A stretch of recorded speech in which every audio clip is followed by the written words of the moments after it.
What is up, guys? Welcome to Red Top Report Live. Welcome back. If you're coming back and seeing this again, I just want to let everybody know that we're going to be doing these live streams a lot more often now. We're going to be trying to cultivate, that kind of live atmosphere that everybody's looking for. So feel free to leave comments. Feel free to send in super chats. Feel free to do any of those things. Also, you could become a Red Top Report premium member. I just released a new episode of my Unalienable Rights series on Premium. You can join it for only $5.99 a month, and just look at the ticker below. It'll give you all the information on some of the stuff that we have to offer right now. Today, though, we're going to be talking about Pope Francis. Yeah, the Pope, the Holy Father, the one and only. Let me just start by saying that he's actually taking a different side than he normally takes, because for the longest time, he's been very aggressive against Russia and the war in Russia. But recently, he came out saying that he was actually calling for Ukraine to surrender. And it's just this whole story is crazy. And it's specifically crazy to me because I had literally said his exact same opinion before. But anyways, so here's the story. Let me just pull it up for everybody so they can see it and kind of see where I'm coming from here. So here we go. We have this. Did Pope Francis encourage Ukraine to surrender? Francis rankles many with white flag comments. So basically, what he was saying is, I think that the strongest one is the one who looks at the situation, thinks about the people, and has the courage of the white flag and negotiates. Francis said in an English transcript provided to Reuters of remarks he made in Italian. The word negotiate is a courageous word when you see that you are defeated, that things are not going well. You have the courage to negotiate. There's no shame in negotiating. So it seems like now we've kind of reached the point where it seems to me like beyond a reasonable doubt that we're pushing for a ceasefire here. We're pushing for an end to the war. We're pushing for Ukraine to surrender, according to the Pope. This is huge because it seems like a reversal of his past opinions, where he's been very against Russia. Now, there's a couple of reasons this is interesting. The first reason is that Pope Francis recently consecrated Russia to the Immaculate Heart of Mary, Russia and Ukraine, actually. And the craziest thing about that is him consecrating Russia and Ukraine to the Immaculate Heart of Mary. It was prophesied that there would be a period of peace.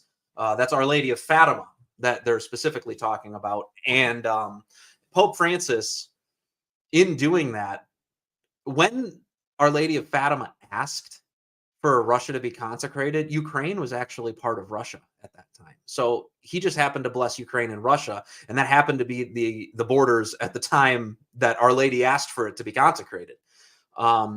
I personally find that very interesting.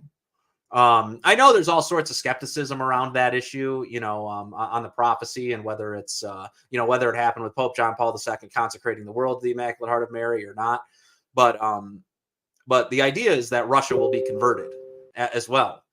And it kind of makes me wonder, is Pope Francis doing some talks with Patriarch Kirill, potentially healing the schism between the Russian Orthodox Church and the Catholic Church, rejoining communion? That would convert Russia overnight, and it would be a miraculous conversion and a reunification of the two churches. So I don't know. Maybe that's what Pope Francis is working towards here, and as like a political pope in the temporal world, or maybe he's not. It's really hard to say right now. But what I can say is that this is definitely a change of tune for the Holy Father. But here's the crazy thing. I talked about this back in July of last year, and I called it. I knew that this was going to wind up being the opinion. And I was saying it before even Pope Francis said it. So, here's my tweet, and you can go down to the bottom and see right here that it says right here, 4:29 p.m., July 13th, 2023. So I'm not making this up at all. I called this. I wrote, there are many Catholics who seem to lack a nuanced opinion on the Ukraine war. Personally, this is where I need to learn some grammar, but it's okay. Wouldn't it be better for the war to end than for it to continue? Doesn't Ukraine's government know they can't win despite their right to self-defense? The purpose of a state is to protect its citizens. And when the civilian losses get to a point where it's more vain than possible to win, good leaders surrender. Perhaps I'm wrong, but as far as I know, the Kremlin isn't interested in committing genocide against Ukrainian civilians, only controlling the territory and toppling Zelensky and his corrupt government. I say this with honesty. If this is truly about saving lives, it's time to throw in the towel. Stop the death. Why aren't more Catholics saying this? I guess Pope Francis got the memo. Pope Francis is saying it. No, I'm kidding. I'm obviously the Pope. Pope isn't watching Red Top Report. He's not watching Red Top Report live or anything like that. But what can be said is that I was coming to the conclusion that eventually needed to be come to, and it's that simple, and that's a good thing, because as Catholics we need to be like a guiding force in the church. We need to talk and give our opinions and discuss things. It doesn't mean it's democratic. It doesn't mean it's going to happen. The authorities are the ultimate authorities over us, but we are participating in the church by discussing these issues. So I say this with honesty. If this is truly saving in lives, it's time to throw in the towel. Stop the death. Why aren't more Catholics saying this? I couldn't believe it at the time. Everybody was either, pro-Russia, pro-Ukraine, pro-whatever. I'm not pro. You don't have to be pro anything to have this position. What's up, Tom? Welcome to the stream. I have always advocated peace in this conflict. This is true. I've always supported. I think it's a brother war between Ukraine and Russia, and it's disgusting that people are dying. It's disgusting that people that families are being destroyed, that cities are being destroyed. I'm not happy about it. I don't like that this is happening, and no Catholic should like that this is happening. I've always advocated peace in this conflict and view it as a heinous brother war between two nations with incredible histories and cultures. And I do have a lot of respect for Russian and Ukrainian history. Here's my problem with leaders like Zelensky. The fact that Zelensky is willing to start a world war to win should tell you everything you need to know about whether this is about power or about respecting human dignity. If by some stretch of the imagination that this was Zelensky's noble fight against all of this nonsense going on in the church and in the world and in the wars everywhere. If this was all about the Ukrainian people, though, just generally speaking, if it was all about the Ukrainian people and Zelensky only cared about the Ukrainian people and not geopolitics, not holding on to his power, not doing all of those things, then why would he not surrender? He has 1/10 of the military power. He's trying to get Americans to pay for all of this nonsense. I just can't.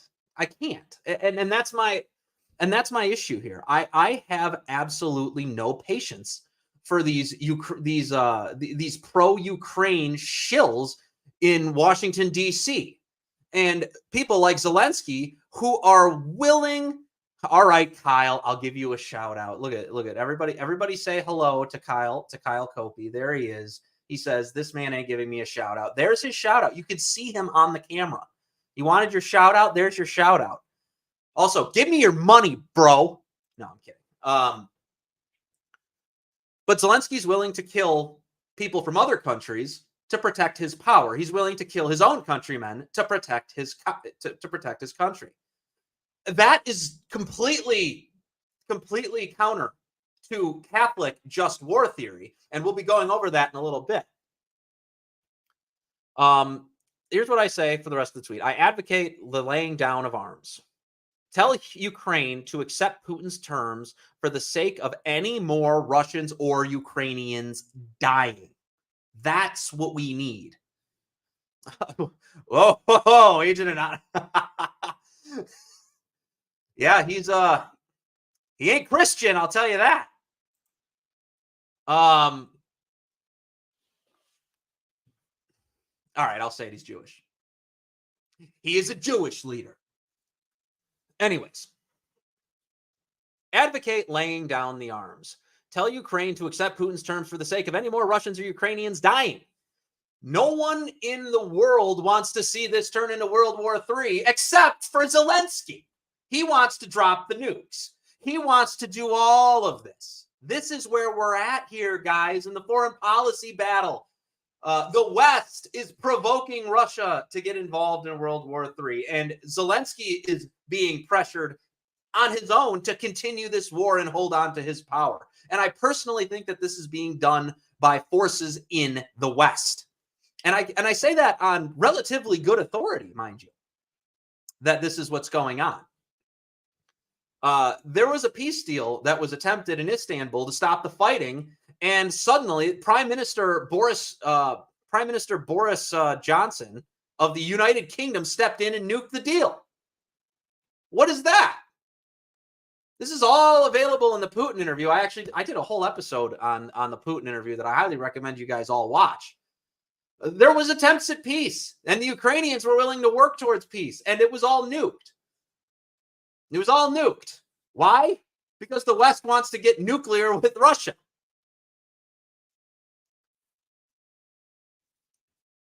So I'm just trying to think of this, in a bigger, in a bigger, broader geopolitical picture. NATO has been encroaching upon Russia for years. There's tons of videos that you can put up to show that this is what's going on.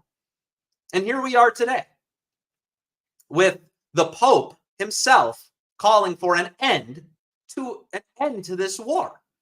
Everybody wants peace at this point. Everybody's afraid that if this escalates, it's going to turn into a global conflict. Because what essentially happens if a NATO country attacks Ukraine? Well, then all of NATO has to go to war with it. And guess what? Russia's going to ally with China. Russia's going to ally with Iran. Russia's going to ally with essentially every country in their sphere of influence, and then they're going to go to war against NATO. That also includes Belarus, obviously. Is this what we want? Is this what we want? All these countries with massive nuclear arsenals? Oh, I guess we'll have Israel on our side, right? No, I'm kidding. Obviously, this is a bad thing, and millions, maybe even billions of people would die in this war.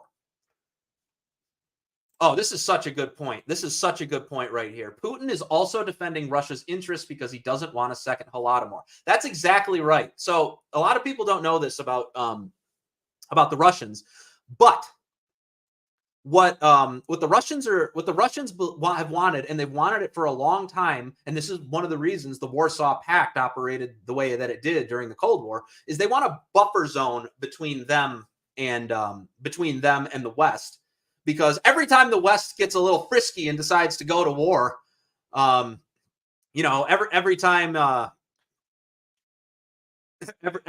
archduke is assassinated and it blows up into a powder keg, every time an angry Austrian painter decides to rise to power and get a little angry, Russia seems to always be on the sour side of that conflict. You're talking about 10 million people, 20 million people.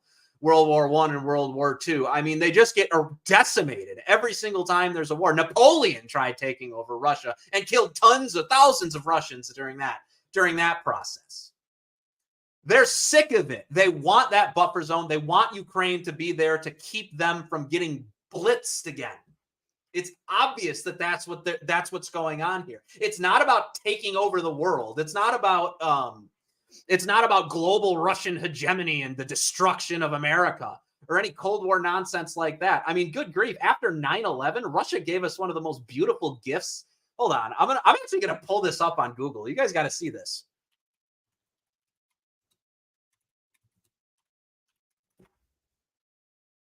To the struggle against world terrorism, known as it's a beautiful thing. And we totally dissed him for this, by the way. Oh, why would it do that to me? Oops. Let's try it again.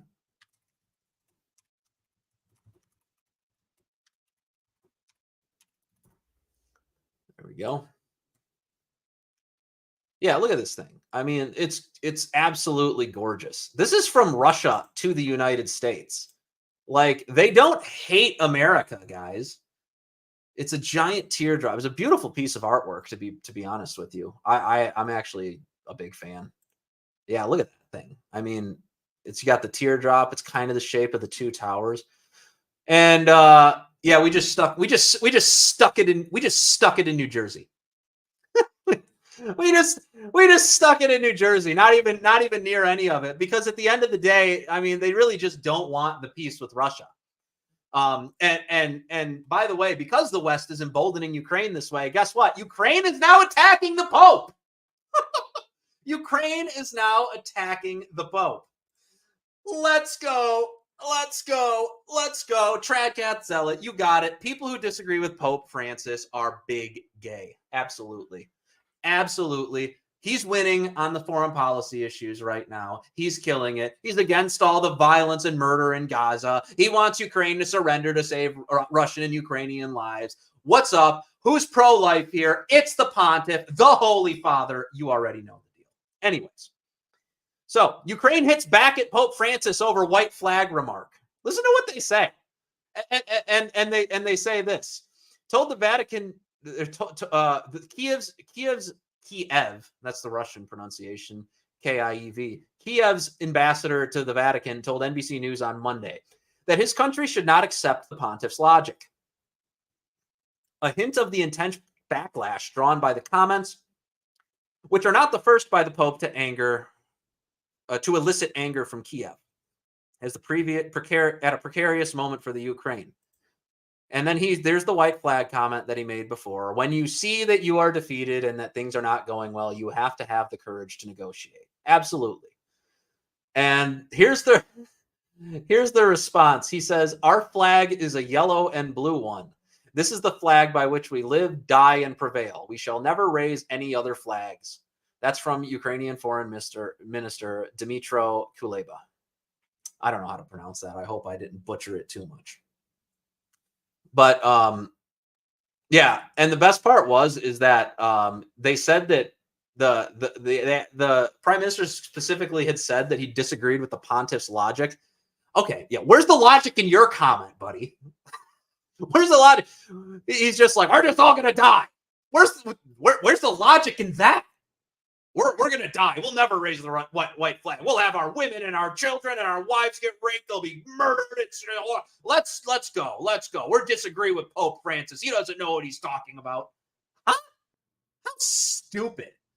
Patrick's got it right. He's got it right. Shout out to Patrick. That's my boy. I love Patrick. He says, Zelensky, who closes churches down, or Putin, who is explicitly Christian. Kind of a no-brainer. No, I'm out here. Yeah, it's great. I want to say that one of the things that I love about the Catholic Church is that it actually is fundamentally concerned with humanity and human dignity being respected. It's like it actually cares about that. And when we see world leaders demonstrating that they don't, it's willing to call them out, even when it's unpopular.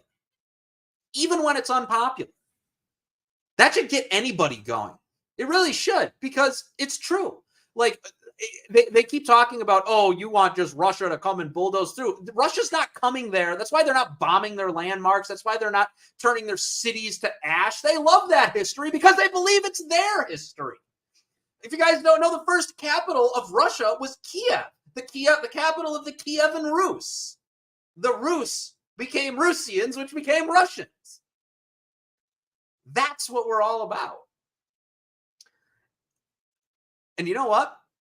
That's what it means. That's what it means to respect human dignity, to respect another country's culture that you are at war with. No, I'm not saying that. I can't say that the invasion was or wasn't justified. And there's many criteria in just war that need to be met for that to be able to happen. It can be argued that the invasion was justified. 13,000 ethnic Russians killed in the Donbass region, for example, from shellings by Putin calls them neo-Nazi groups, but I think they're just vestiges of like the actual Nazis that were supported by Hitler to go up against the Soviet Union. So whatever, they're not neo anything. They're just the same Nazis that were there back then. But the bigger picture is that he's not being this Ukrainian official. He's not being honest. He's not being honest. He's not being honest with us here. When you see that you are defeated and that things are not. Oh, I'm sorry. Where is the tweet? Our flag is a yellow and blue one. This is the flag by which we live, die, and prevail. This is a purely emotional argument. So what are you disagreeing with the Pope's logic on when you're not being logical at all yourself? Sound like freaking Ben Shapiro right now being why am I even breaking this down? It's obvious. It's obvious that this is a statement that they are willing to sacrifice innocent lives for their own selfish pursuits to hold on to power. It's not worth it. Russia's just going to take over and govern the Ukrainian people. That's it. He doesn't want to murder everybody. He views them as his own kin, as Russian people, and wants to treat them like Russian people. And if he doesn't, I will eat my shorts. I'll eat my words. I'll condemn Vladimir Putin for, hurting innocent people and oppressing people, committing a genocide, whatever's going on there. Fine. I'll condemn him for that if it happens. I just don't believe that it's going to. I don't believe that it's going to. It just doesn't make any sense to me. But this is why Ukraine is emboldened, because we have people like the German vice chancellor relying on the United States, by the way. This is Robert Habeck, Germany's vice chancellor and federal minister for economic affairs. He's already saying that he hopes that the U.S. Congress will unblock military aid to Ukraine. He says, my impression is that the funds will be allocated, but it will take some time. I hope it will not be too long. Why? And here we go. Germany banging the war drums once again. Now, this is going to make people mad, but yeah, Ben Shapiro, absolute neocon. That said, I don't know where he is on Ukraine funding. I mean, I think we all know where he is on Israel funding, though.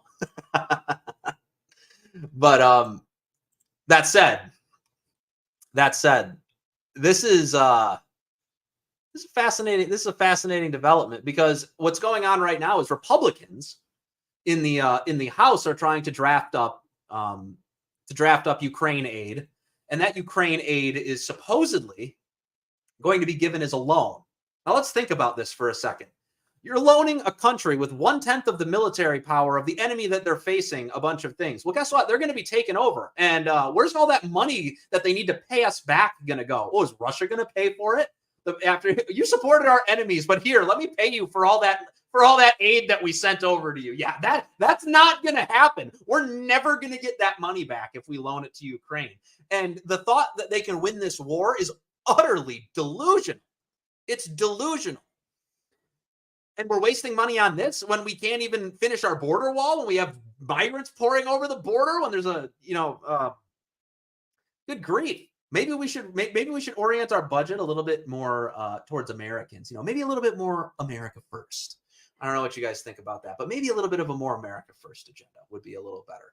That's how our budget should operate.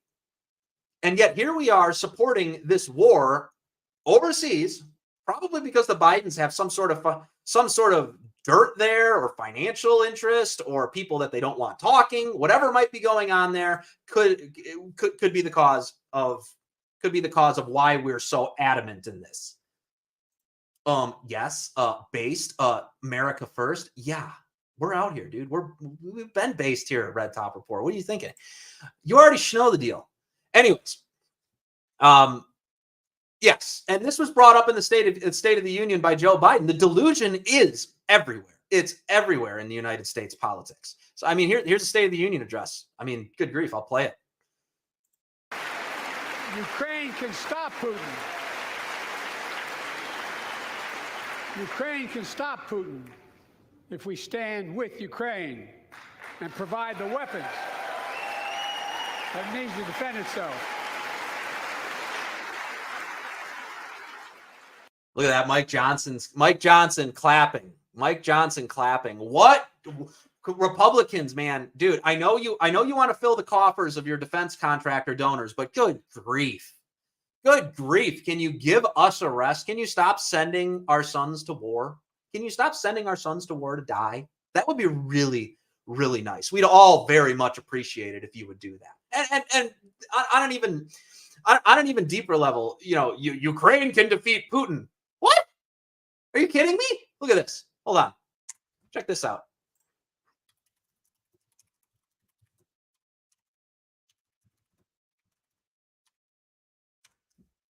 Ukraine military budget, military spending. Let's see.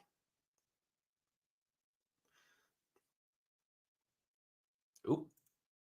Why is that there? That's weird. Stupid little video popping up. So that is $5.94 billion. Now let's do Russia.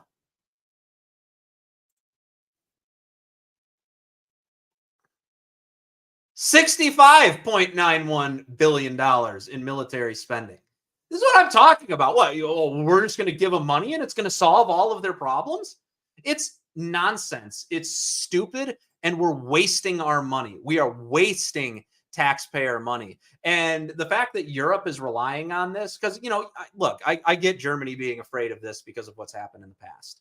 Let's see. But I'm just so fed up with this. I really am just fed up with this. What do we got here? What are your thoughts on the growing influence of America First conservatives like Nick Fuentes, Undercover Kyle, etc., taking it to the neocon shills like Charlie Kirk and Ben Shapiro? Well, I mean, dude, we need more. We need, first off, we need more Catholic voices. And beyond the fact that we need more Catholic voices, we need we need people to condemn this anti-Catholic foreign policy. And if Nick's going to do that, and some America First guys are going to do that, heck yeah, dude, I'm down with that. That's awesome. I'm glad people are calling this out. We're wasting money on people. We're wasting money on people that do not give a crap about us, that would never help us, even in the worst of scenarios. Why are we doing that? In what world would Ukraine come to America's aid when America was in trouble?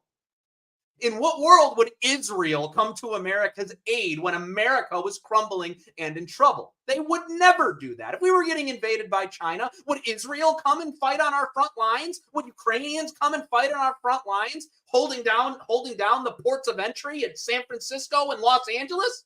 Are you out of your freaking mind? They'd never do that for us. So why are we doing that for them when we have our own people suffering, when we have our own problems? It's stupid. It's stupid. So yeah, any voice out there cracking down on the neocons, any voice out there cracking down on the perpetual war, the garbage agenda of the uniparty in Washington, D.C., that is something that absolutely, dude, we need a lot of people like that. I don't know who Undercover Kyle is. I don't think I've heard of him. I've heard of Nick before plenty of times. But yeah, no, absolutely. That's great. It's great that people are speaking out against those things. And we need more America First conservatives, by the way. We need more strong Christian leadership as well. And I think that specifically Catholic leaders, because Catholics look, guys, I know there's going to be some Protestants that are listening that aren't going to like what they're hearing, but Catholics are simply more grounded in what the West is than Protestants are. And they're more grounded in the West than Protestants are for a very, very, very simple reason. Their theology is connected to the genesis of Western civilization as we know it. They're connected to Augustine. They're connected to Aquinas. Those are the two people that developed the medieval Christendom philosophy and built off of it from Plato and Aristotle, putting in the Christian truths that Aristotle and Plato would have never known. Yeah, that's why I want Catholics. They're connected to that. They have the documentation. They have the consistency. They have the historical claim back to Jesus Christ himself. So I want more Catholic leaders. Let's see. I'm just looking at comments right now. I like responding to comments. Yeah. Anyways, but here's the thing, and this is why the Pope is right. I haven't gotten into that yet, but the Pope is absolutely right about what's going on, and it's pretty easy to figure out. It's right in the Catechism, guys. Let me zoom out so we can see the whole thing. There we go. The strict conditions for legitimate defense by military force require rigorous consideration. The gravity of such a decision makes it subject to rigorous conditions of moral legitimacy at one and the same time. So here are your conditions for engaging in a just war of defense. The damage inflicted by the aggressor on the nation or community of nations must be lasting, grave, and certain. Well, Ukraine's got that in their corner. They're going to be taken over.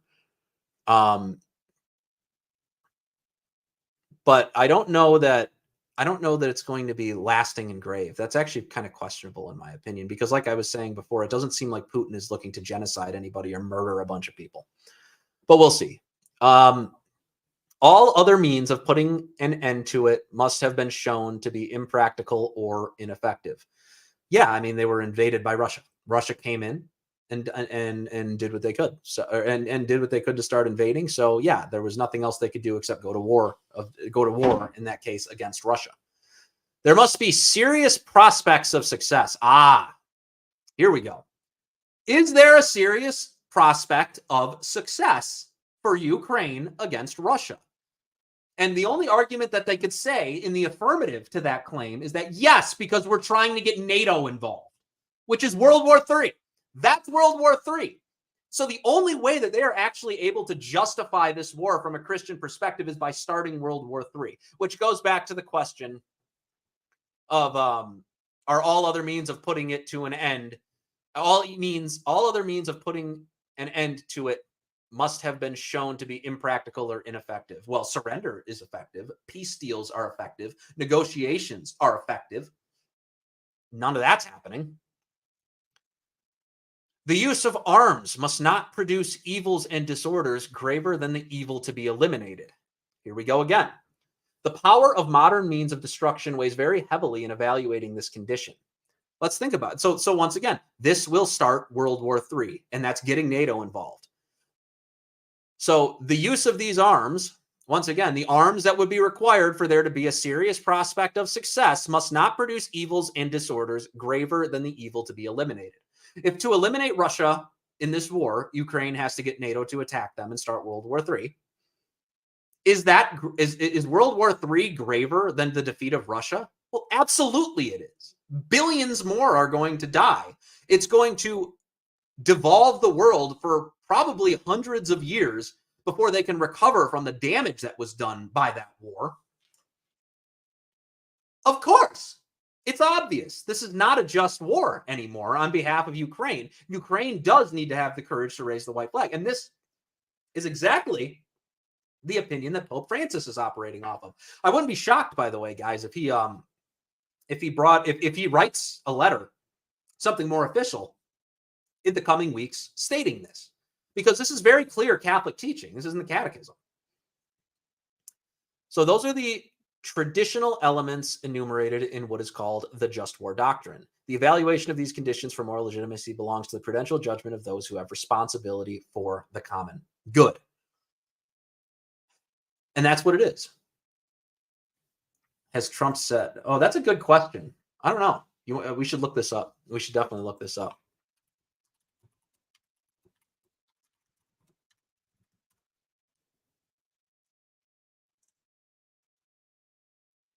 So, interesting. Check this out. So apparently Trump is not going to give any aid to Ukraine. And this isn't from Trump himself, but this is from Hungary's Prime Minister Viktor Orban, and I think everybody in the chat knows that those two are friends. So it wouldn't shock me in the slightest. He will not give a penny in the Ukraine-Russia war. That is why the war will end. Yeah, exactly. Us agreeing to that would kind of strong arm a surrender, and that's absolutely true, and it would be over. Let's see. When was this?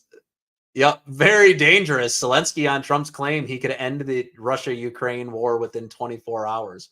Yeah, by saying we will not be getting involved and not spending any aid. They'd essentially be forced to stop. Did my browser? There we go. We're back. So yeah, I mean, no, it's not a just war at all. And I'm probably going to be doing a Red Top Report premium episode on this at some point. But in the meantime, I do have an ad for what I'm going to be putting out as far in regard to premium content for Red Top Report. And I have a nice little trailer that I'm just going to run for you guys, and then we'll be back right after the trailer's completely done. So give me 1 sec.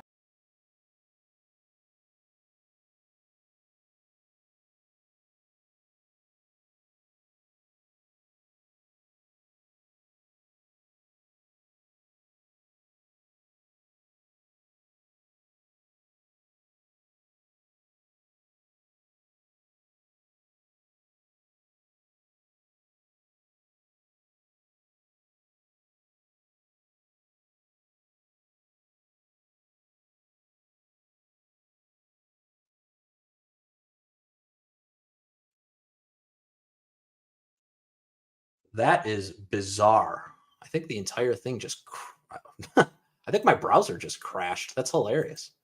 That's fine. We can go. Yeah, that's bizarre.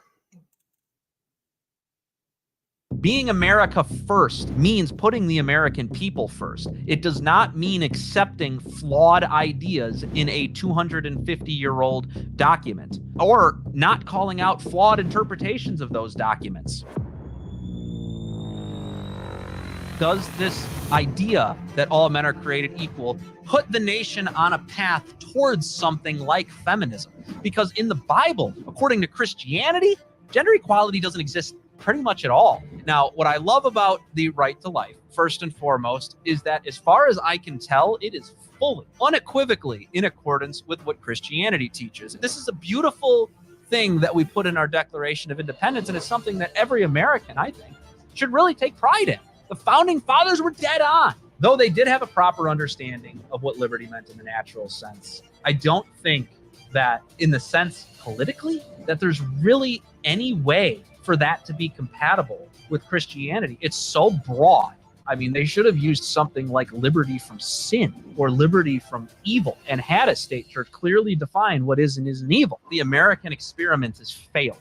There can be good done. We can reunify the principles of Christianity in the United States because we chose the route of constitutional republic. We gave every single one of us a little bit of power and a little bit of influence to change things about the United States of America over great periods of time. And a lot of people are probably, banging the war drum, saying revolution, saying this, that, and the other. We already have power, and we need to utilize that power.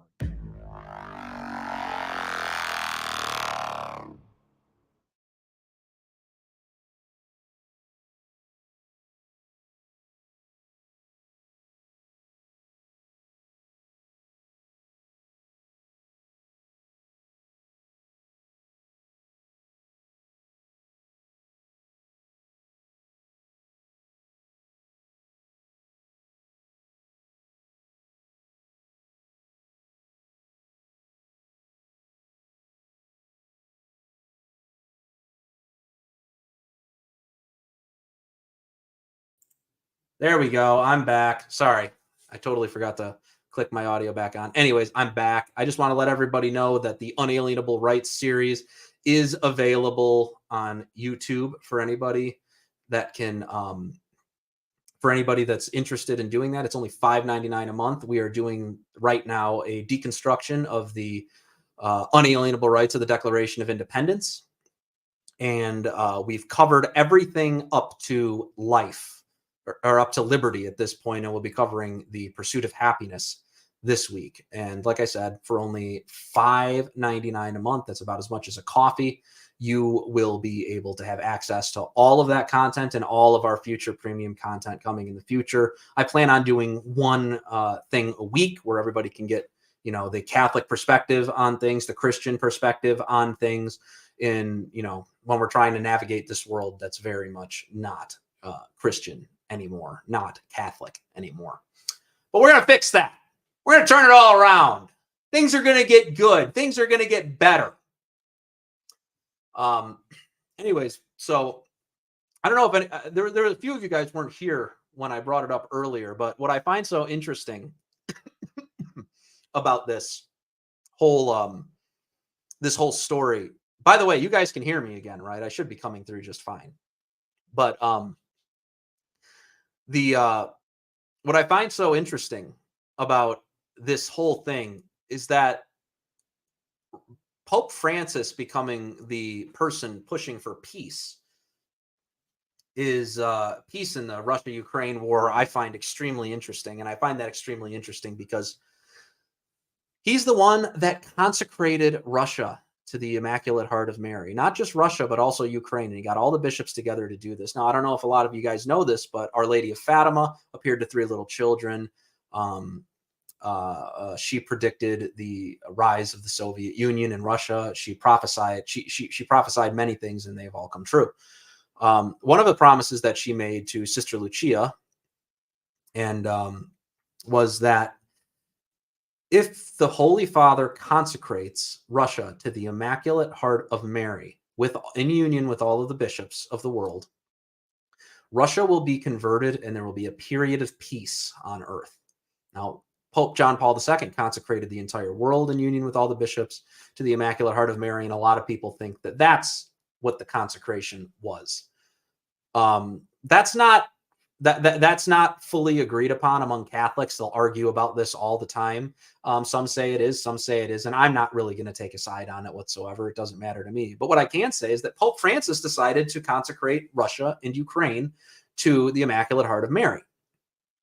And I see very interesting right now that the Catholic Church is becoming a leading negotiating party in perhaps ending this war.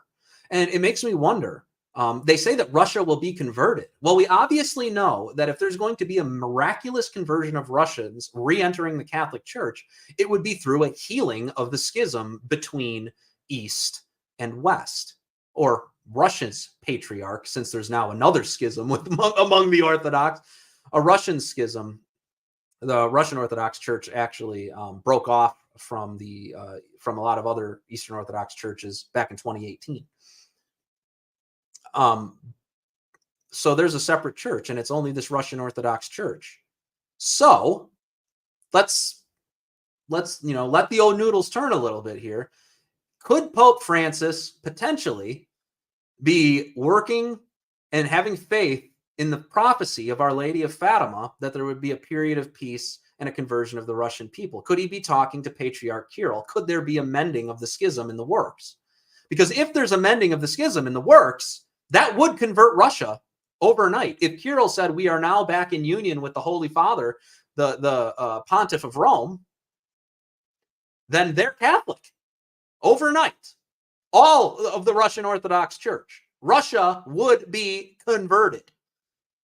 I don't like to say that. I don't like to be overzealous, or over spiritualize things, but everything seems to be lining up right now. And I hope that this is the case. Tom, yeah. So you're one of the people that, would be thinking that John Paul II's consecration of the world was the one and not Pope Francis's. I don't know. And here's the craziest part about this, by the way, guys. When Pope Francis consecrated Russia, he consecrated Russia and Ukraine. And when Our Lady said that Russia needed to be consecrated back in 1917, or what I think that was the year, back in 1917, Ukraine was part of Russia. So what Pope Francis inadvertently consecrated by consecrating both nations was the actual borders that existed in Russia when she prophesied. I just think that it's magical. This is one of those things where you know that this is how you know the Holy Spirit is working through the church, because there's these things that happen. They line up in such a way that you couldn't possibly have planned them any better. You really couldn't have, because everything seems to make sense. So, I have a lot of faith with this. I have a lot of faith that we could end this. And in ending this, we could see that period of peace. And who knows? By the way, who knows? Maybe, just maybe, what could happen is that Donald Trump could be Vladimir Putin could be the vehicles that usher in this European period of peace. And hopefully it's actually going to be a global period of peace. But that's where the conflict is right now. This global period of peace where there's no more brother wars. There's no more fights between European nations like this. Europe finally unifies. We say, wait a minute. No, we're in this together. We are all under the umbrella of baptism. We are baptized in the name of the Father and of the Son and of the Holy Spirit. And us being baptized in that makes us brothers, literally spiritual brothers in the church of Jesus Christ. And you know what? That would be incredible. And I think that every Catholic should be, extremely excited about that. So those are just kind of my thoughts on the whole thing. Obviously, guys, I want you to start interacting in the chat. I want you to start asking questions. I want you to do all those things, and I'll answer anything that I can to the best of my ability and the best of my political knowledge. If you want my opinion on something that's unrelated to the topic, you're free to bring it up, anything like that. I'll put them up for people to look at, and for people to look at too. So we can start that probably now, just feel free. Just load them up. Oh, by the way, this is also, I forgot to show you guys this while the questions are rolling in. This is the current outlook of the, this is the interactive map. So this is an outlook of what's going on in Ukraine. So you have Crimea, obviously, but these are the places that Russia is basically taken over. These are the places that they've taken over. And what they're really trying to do right now, right here, is they want to choke off Odessa. And in this area right here, what they would basically do is they would landlock Ukraine. No more air. No, all aid would have to come through the air. And then the land invasion can continue the way that they want it to. So this is kind of going to be their choke point for Ukraine. Once they get this, they'll be able to take over the whole country. And all Trump has to say is, I'm not giving them aid. And all Zelensky has to say is, I'll make peace. And none of this grander plan needs to happen. None of these other people need to go out and die. But anyways, I just wanted to show you guys that real quick as well. So, all right, let's do some questions. We got some. From Patrick. It's my dog. Love you, Pat. Who do you think has the best chance to be Trump's VP candidate? That's a good question. I don't know. I hear a lot of people floating around the idea of him picking like Kristi Noem or like some woman. I was like, no, we don't need that. It seems like every single woman politician is entirely unbearable as soon as they get involved in electoral politics. I mean, Kamala Harris, unbearable. Hillary Clinton, unbearable. They're just so awful. And it's mostly because they're not equipped to lead. They're not equipped to be tough because biologically they are women.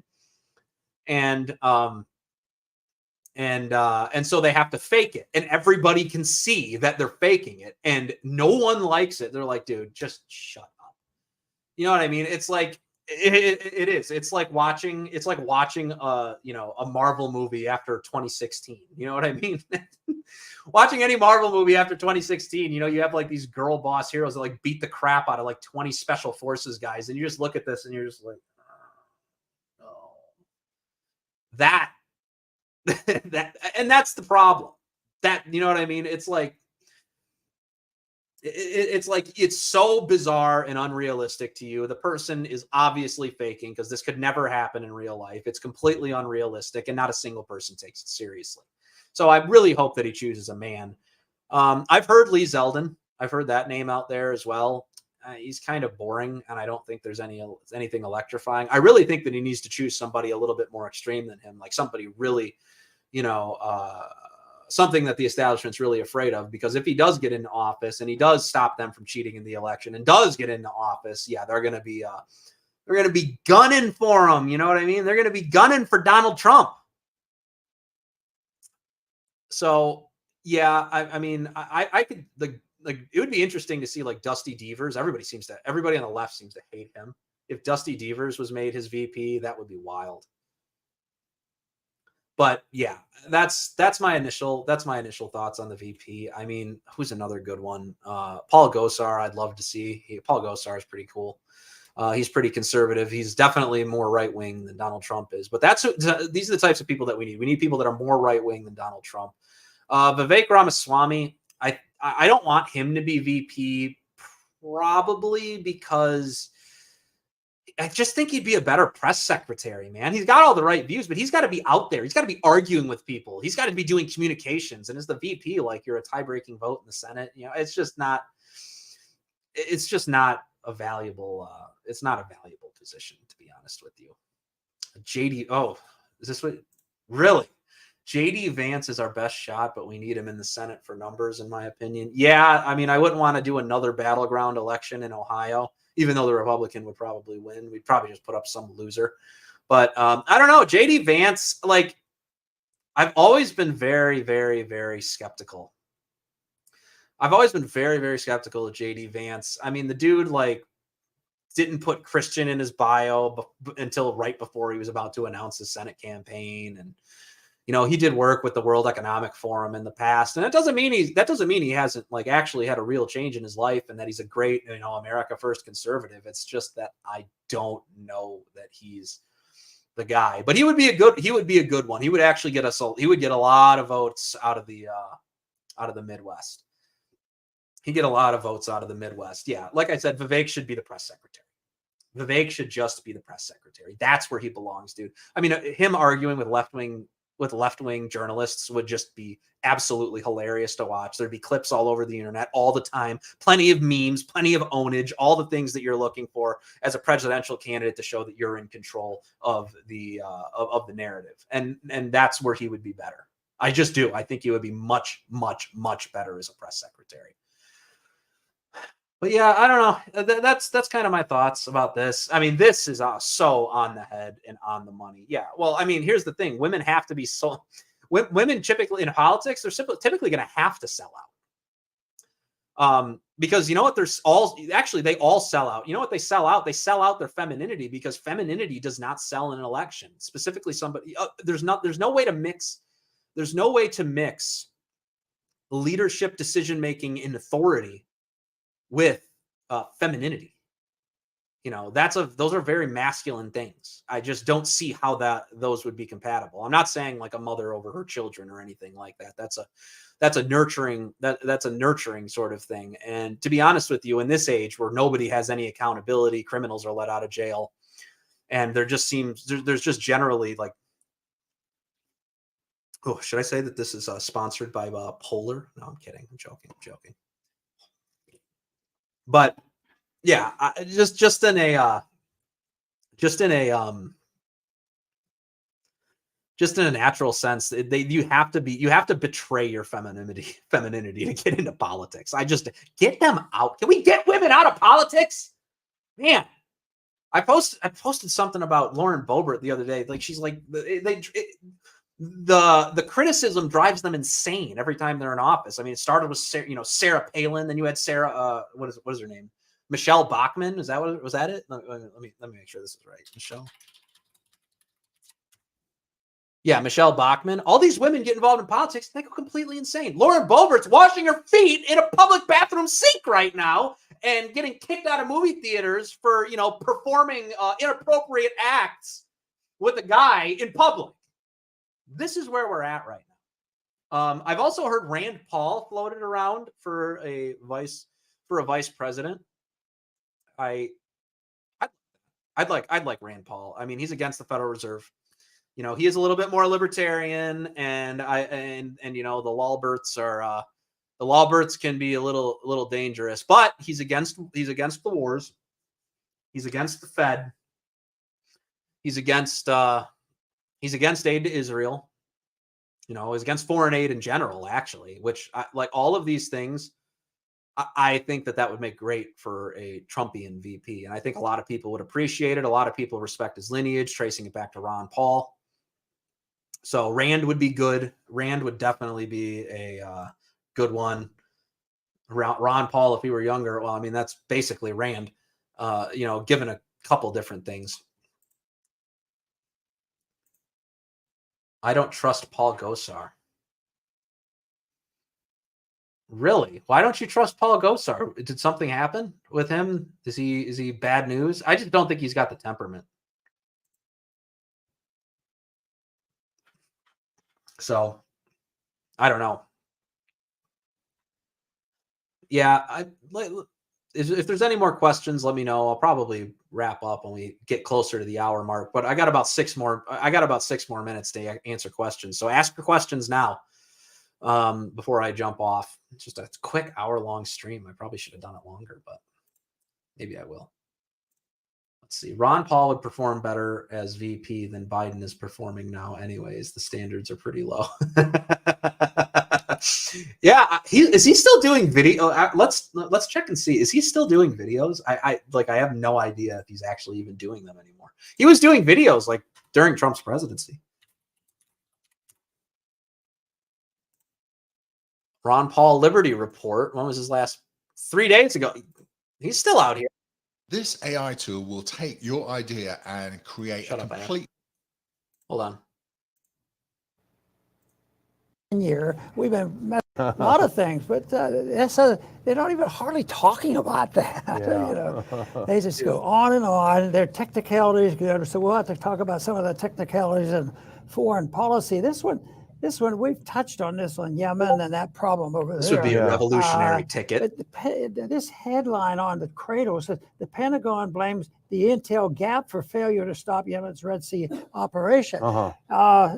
Does that mean the Pentagon's confessing? That's... Yeah, I mean, he still knows his stuff. He's still out here. He's still talking about it. So, yeah, this is what we want. This is the type of thing that we want. This is good. This is good. Let's see. We have, yeah, meanwhile,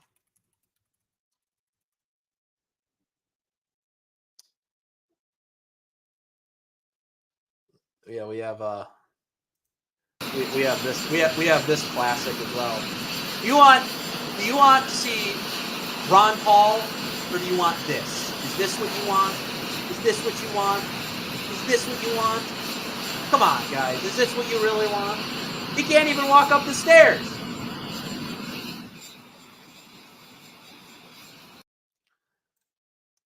So, let's see. Yeah, here we go. I mean, yeah, Boebert is a divorcee, also is a divorcee too. Divorced women in politics is a big red flag. Women in politics is a big red flag, bud. And divorced women are a big red flag, generally speaking. You don't even want to be friends with divorced women in most cases. Just my thoughts. Just my thoughts. They're, for the most part, divorced.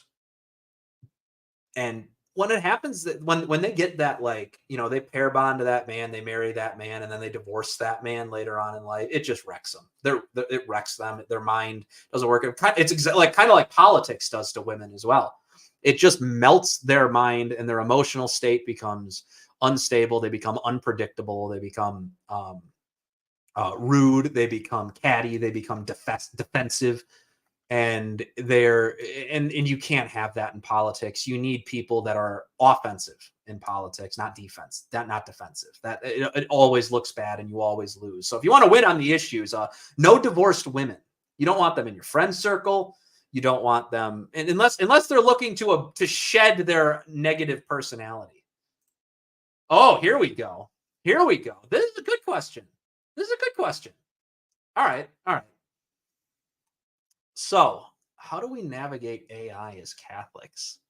Well, I mean, here's my problem with AI. You know, people talk about like AI, you know, doing all these things for you. But my real question about AI is AI ever actually going to be an artificial intelligence? Is it truly an artificial intelligence, or is it just simply an amalgamation of a bunch of thoughts that human beings came up with themselves?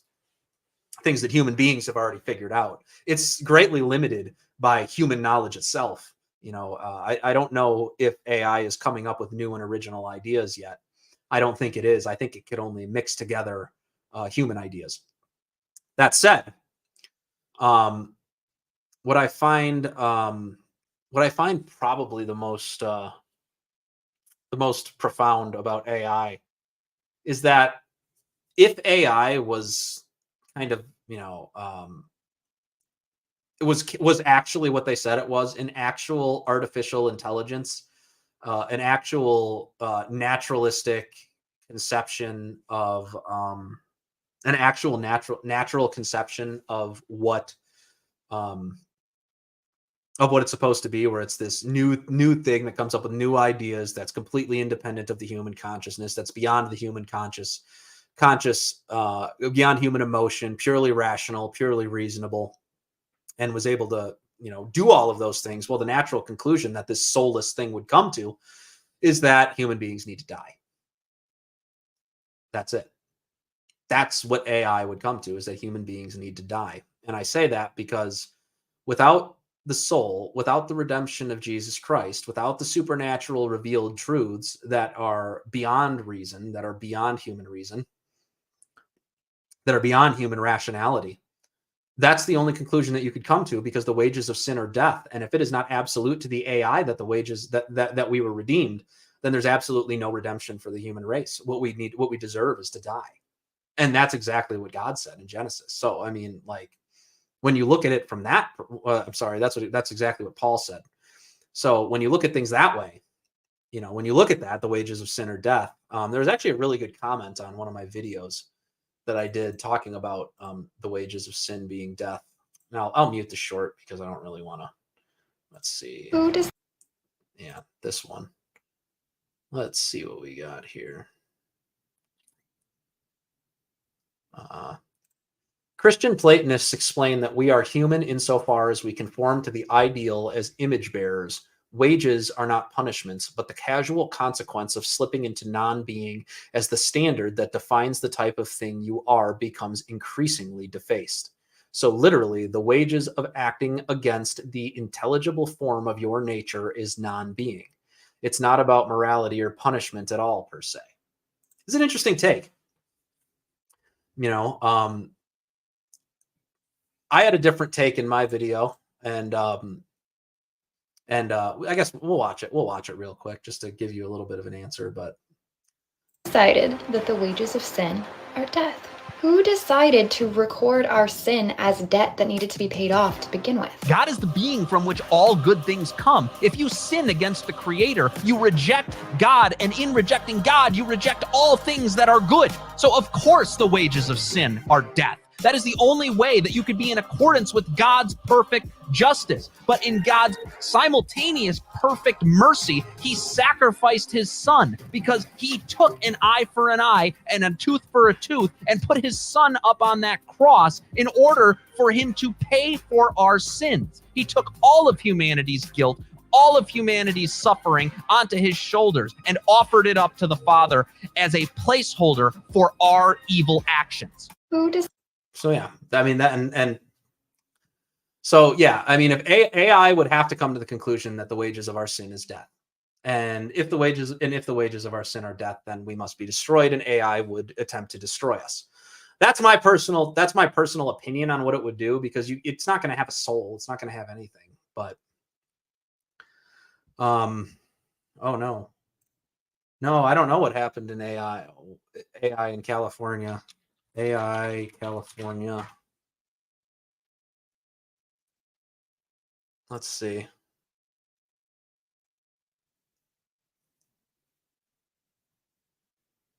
AI trade secrets from Google.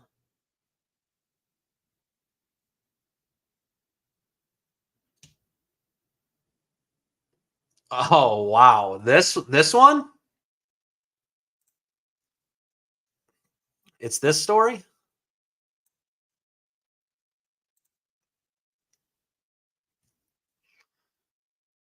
That's insane.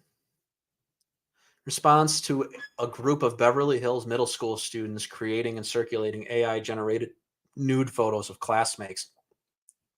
That's child pornography. So you're making child porn with AI? That's disgusting. Boy, you guys are gonna make me delete. I probably can't even keep this video on YouTube. Oh, that's horrible, man. Wow.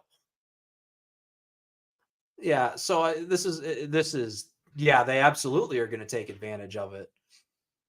Wait till AI can develop like 3D printing blueprints and stuff like that. You know what I mean? Like all the damage that can be done. You can get the blueprints and they can make like they can make weird stuff. This is why we need to get degeneracy under control right away. We need authoritarian government, guys. We need authority. We need people to start telling our degenerate culture, our degenerate citizenry that's entirely incapable of self-governance, how to act and force them how to act right if they don't act right. That's what we need right now. We do not need any more democracy. We do not need to expand democracy anymore. We need to restrict democracy as much as possible, because this middle schoolers nude AI generated nudes, yeah, that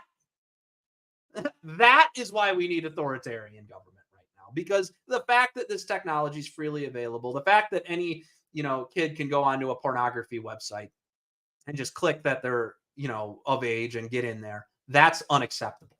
It's totally unacceptable. Yeah, it's right. Yeah, sickos are absolutely going to take advantage of it. All right. I mean, yeah. Well, on that note, I'm probably gonna end the stream. So, but no, thanks everybody for joining. I do appreciate you coming on and asking your questions and getting involved in the chat and stuff. What? Oh, wait a minute. What do we got here? Do we have another question? I'll answer it. Guys, I'm trying to make some lunch. No, you're good. You're good. Joe, did you read about the cannibal gangs in Haiti? Yeah, I'm not going to put up the videos either, but I really hate this sort of thing. And I'm honestly kind of mad at Elon Musk and Twitter about this because, I don't want to. I actually had to watch a video. I didn't even know what it was until I figured out what was happening. I saw a guy eating up a charred human body in Haiti like beef jerky. I don't want to see that. That's like demonic, diabolical, like stuff from like the pits of hell. The human mind does not need to see those things. The same way that's you don't want to show people that. You don't want to expose people to that level of evil. It opens up pathways to the demonic that are bad. And it's one thing if it's in a movie and that it's makeup and that it's fake and that it's cornstarch, even if it looks very realistic, what's going on. That this isn't a real person. But when you see real people, like they did with the Palestine soldier, the pro-Palestine soldier that lit himself on fire outside of the Israeli embassy in Washington, D.C., the Air Force guy. I didn't want to see that. I didn't want to see that unedited version of that. Why would I want to see? Why would I want to see a production produced by Satan himself? That's disgusting. It's gross. And this sort of like you're describing it, Kevin, cartoonish evil. This cartoonish evil, it should horrify anybody that watches it, and they should do everything that they can. There's images of kids being flattened by tanks on Twitter. There's that guy setting himself on fire. There's Haitians eating people, roasting them over a freaking rotisserie. Other people that have not experienced this type of violence do not need to see it. Those are real people with real souls, and you're watching them have a heinous, undignified death. What do you think that does for you spiritually? Do you think that it makes you a better person? Do you think that do you think that makes you a holier person? No, it doesn't. It doesn't make you a holier person. It makes you feel the darkness and evil of this world deep down in your heart, and it opens up a pathway for the devil to ride that road right into your heart and lose faith in it. The way I see it, Russia has never done anything to me, and Ukraine has never done anything for me. Yeah. This is none of our business. This whole conflict is none of our business. And even in our globalist neocon space, where we basically just where we basically just go to war under any circumstances. This doesn't even honor our NATO obligations at all. It's silly. It's stupid. So I see no reason for us to be funding this war, for taking a side in this war, doing anything. Russia's not encroaching on NATO. NATO's encroaching on him. So, if they're going to fight, that's none of our business. Happy to analyze it from afar, but we should have no tax dollars, nothing being wasted on stupid nonsense like that. All right, guys. Is there any more questions? I'm going to wrap it up. If there's no more questions. So I'll give it another minute if there's no more new questions. If there's no new questions, I'll wrap it up.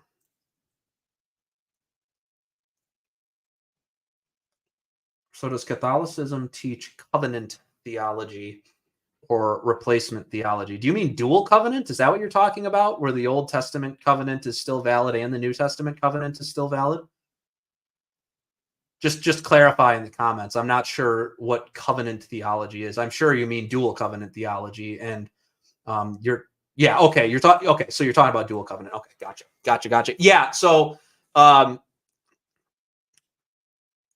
The church fathers definitely believed in replacement theology. It's called supersessionism.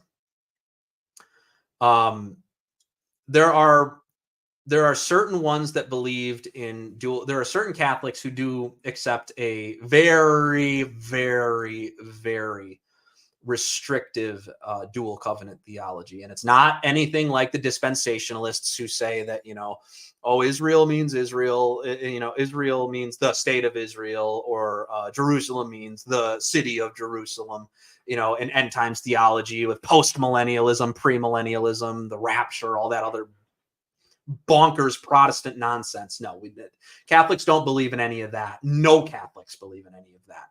But there are some, like Pope Benedict XVI, who believe in a very, very, very restrictive sense of dual covenant theology, where the promise to the Jews is still kept, but the promise of the old covenant promise to the Jews is still kept, but it's not salvific, meaning it does not get you to heaven.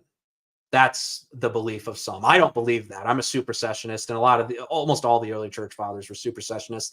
They believe that Christ, that the old temple was destroyed, that the old priesthood was destroyed. So they have no authority, and the authority comes through Jesus Christ, to the apostles, and the apostles to their successors, and that became the Catholic Church. And as becoming the Catholic Church, they are the authority. They are the authority on earth. They are the ones who are involved in the covenant. So the new chosen people are analogous to Catholics, and potentially the baptized, in cases of invincible ignorance. But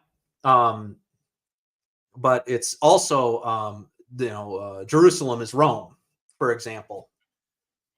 Israel is the Catholic Church.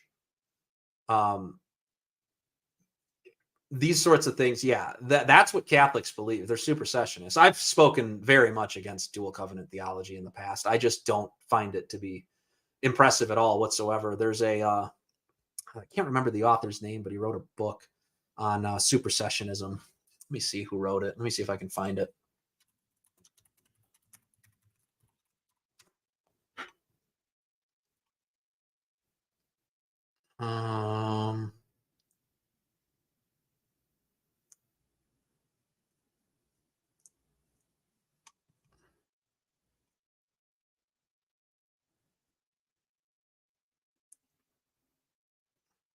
I think it's Robert Sangenis. It's his name. Robert Sangenis. Is this it? Yeah, Catholic theologian. Yeah, he wrote a book on supersession. Let's see if I can get it up.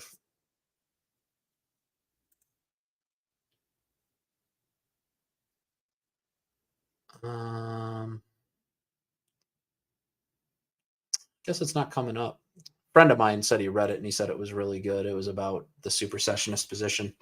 But anyways, yes, Old Covenant was fulfilled, not abolished, because as Jesus says in Scripture, I did not come to abolish the law. He says, I came to fulfill the law.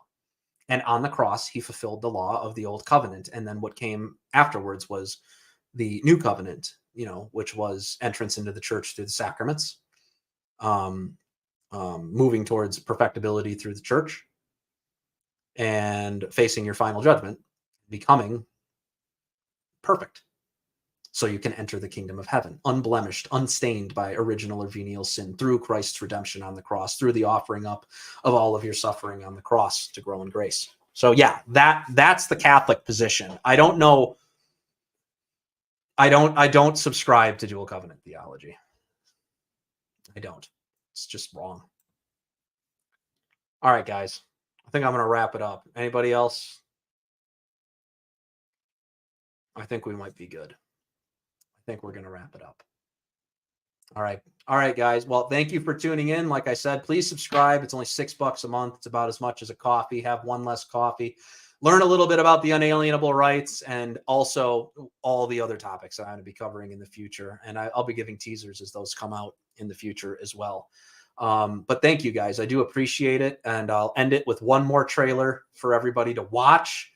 regarding the Unalienable Rights series in case they're interested in subscribing. So we'll put that up one last time.